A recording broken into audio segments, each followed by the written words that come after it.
មុនកោកនឹងព្រះអាទិត្យនៅរសៀលមួយក្នុងរដូវក្តៅនៅពេលដែលព្រះអាទិត្យបញ្ចេញរស្មីយ៉ាងត្រចះត្រចង់គ្រប់សត្វទាំងអស់បានធ្ងន់ធ្ងរអំពីកម្ដៅរបស់ព្រះអាទិត្យ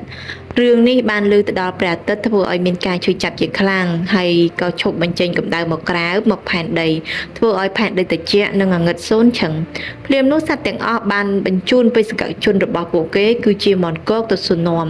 នៅពេលដែលសួរនាំអំពីហេតុផលព្រះអាទិត្យមិនបង្ហាញខ្លួនព្រះអាទិត្យបានឆ្លើយតបយើងបញ្ចេញពន្លឺពេញមួយថ្ងៃដើម្បីផ្ដល់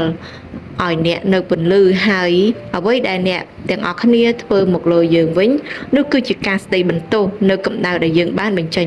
ដូច្នេះយើងបដិសេធមិនបញ្ចេញពន្លឺម្ដងទៀតឡើយមនកកធ្ងរឡើងថាអញ្ចឹងមានន័យថាខ្ញុំត្រូវទៅផ្ទះវិញក្នុងស្ថានភាពងងឹតសូន្យឈឹងហើយពេលនោះស្មាប្តីច្រាប់តែត្រៀមខ្លួនលួចលោតចង្គ្រប់ចាប់ស៊ីមនកកធ្វើជាចំណី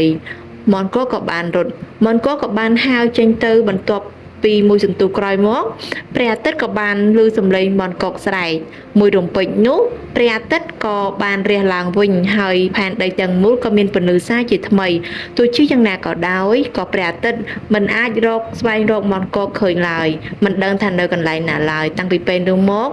នៅពេលណាក៏ដោយឲ្យតែមានមនកកស្រែករងាវព្រះអាទិត្យក៏បញ្ចេញរស្មីយ៉ាងរហ័ស